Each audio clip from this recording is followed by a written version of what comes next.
अस्सलाम वालेकुम, welcome back to my channel cooking class with Zahra Bukhari. आज हम आपके लिए लाए हैं सूजी के लड्डू जो कम घी में और कम बजट में बन के तैयार होते हैं और ये बहुत ज़्यादा मज़ेदार होते हैं। तो चलिए करते हैं इस रेसिपी का आगाज़। अगर वीडियो पसंद आए तो चैनल को like, share, comment and subscribe ज़रूर कीजिएगा और बेल को भी ज़रूर प्रेस कीजिएगा ताकि हमारी हर न्यू अपलोड आप तक बआसानी पहुँच सके। तो चलिए करते हैं स्टार्ट। बिस्मिल्लाहिर्रहमानिर्रहीम। अस्सलाम वालेकुम व्यूअर्स, के हाल है? ठीक हो? इंशाल्लाह आप ठीक होंगे। अल्लाह दे करम नाल असी भी बिल्कुल ठीक ठाक हाँ। ते अज ही बड़ी ज़बरदस्त रेसिपी लैके आया ते असी बरसान लड्डू। ते आओ जी, ये आले मेरे 3 कप नो सूजी दे, ठीक है। ये आले 3 कप इस दे विच ही मैं लै रही हाँ। जितना मैं बराबर बराबर लिया ना सूजी, ते इस तरह बिचों डालदे हैं कितना जांदा दूध। दूध तुसी कच्चा भी लै सकते हो, दूसरा भी लै सकते हो, डब्बे वाला भी लै सकते हो, जेड़ा थोड़े कोल है वो तुसी इस्तेमाल करो। 1 कप चला गया ते थोड़ा जिहा ऊपर है, फिर वेखते हैं कितना इसके अंदर इस्तेमाल होंदा जी। बस इतना ही असी करना है। ऐ आला इस तरह हुण असी इसनूं ना सूजी नूं 10 मिनट रख देना रेस्ट ते, ठीक है। 10 मिनट तो बाद फिर मिलते हैं। ये इस तरह हथों ते थोड़ा जिहा ऑयल ला लेने। इस तरह हो गया। इसके 4 पेड़े बना लेने इस तरह करके। कप सूजी के नाल 4 पेड़े बन गए ना। थोड़ा घी ऑयलिंग कर लेने ते ये वाला थोड़ा बेल लेने। बेलन दे उत्ते भी थोड़ा ऑयल या कि जो भी है थोड़े को इस तरह करके इसमें असी बेल लेना रोटी।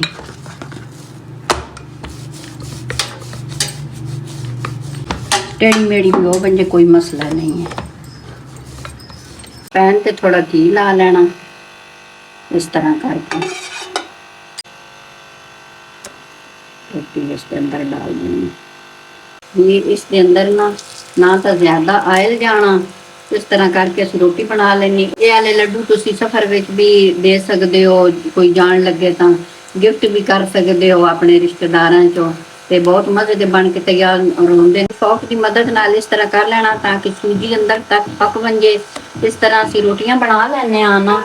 ते इस दे विच घी भी बड़ा कम इस्तेमाल होंदा। वैसे सूजी दे विच घी बहुत ज़्यादा इस्तेमाल होंदा ते लड्डू भी बहुत मज़े दे बन के तैयार होंदे। इसनूं असीं पका लेना हल्की हल्की दोनों साइडां ते ना, बई घी ला के ना।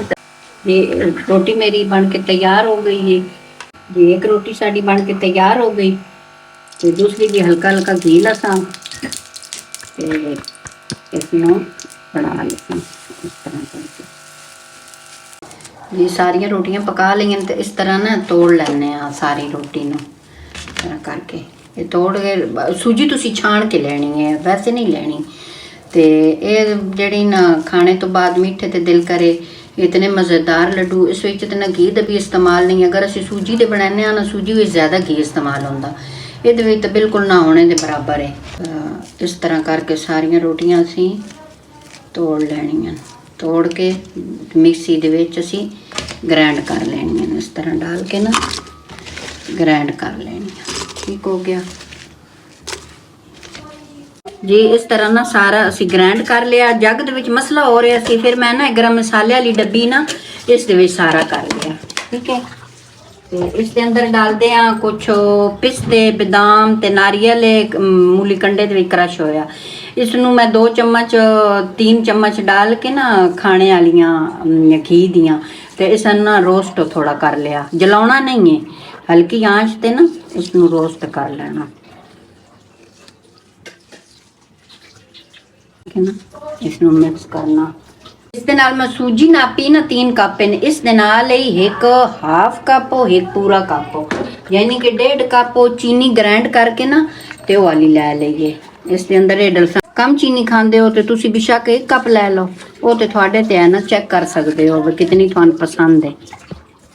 इस तरह करके ये तुसी गिफ्ट भी कर सकते हो, शाम की चाय नाल भी लै सकते हो। ये बहुत मज़े दे लड्डू बन के तैयार होंदे।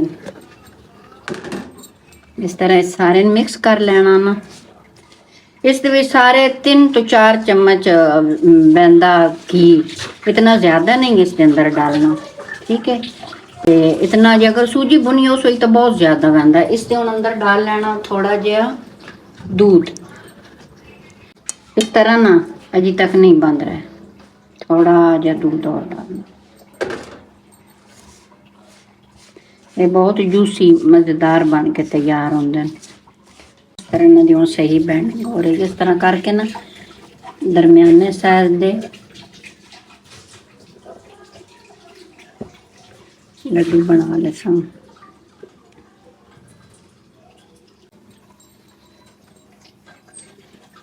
कितने मज़े दे बन के तैयार हो।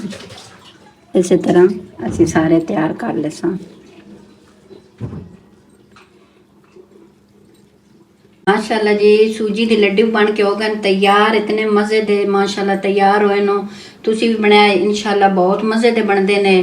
ते मैं थोड़ा तोड़ के भी विखानी हाँ, बहुत जूसी। जिस तरह एक कम बजट विचो कम टाइम विचो इतने मज़ेदार जितने वेखण लग रहे हैं, इस तरह अंदरों भी बिल्कुल जूसी जूसी, इतने मज़ेदार सॉफ्ट। ते तुसी भी बनाया इंशाल्लाह, थोड़े भी मज़े दे बन सनो। ते मैं थोड़ा दिल तो शुक्रिया अदा करदी हाँ। मैं थोड़े मैसेज सुनदी हाँ, मेरे दिल नूं इतनी खुशी होंदी कि मैं चाहनी हाँ कि मेरी होर भी अच्छियां रेसिपियां आन। अगर थानू कोई रेसिपी भी थोड़ा फर्क लगता तो मैं ज़रूर दस्या करो, ताकि उसनूं मैं मज़ीद अच्छा कर सकां। ते थोड़ा बहुत शुक्रिया, तुसी मैनूं बहुत सपोर्ट कर रहे हो। अल्लाह पाक थानू खुश रखे, बच्चों नाल आबाद रहो। ते ठीक है जी, इस दे नाल मैं चाहनी हाँ इजाज़त। मेरे वास्ते मेरे बच्चों वास्ते कर दिया दुआ। अल्लाह हाफिज़। फिर मिलते हैं एक न्यू रेसिपी के साथ, तब तक के लिए अल्लाह हाफिज़। चैनल को like share comment and subscribe ज़रूर कीजिएगा और बेल को भी ज़रूर प्रेस कीजिएगा, ताकि हमारी हर न्यू अपलोड आप तक बआसानी पहुँच सके। खुश रहें, आबाद रहें। अल्लाह हाफिज़।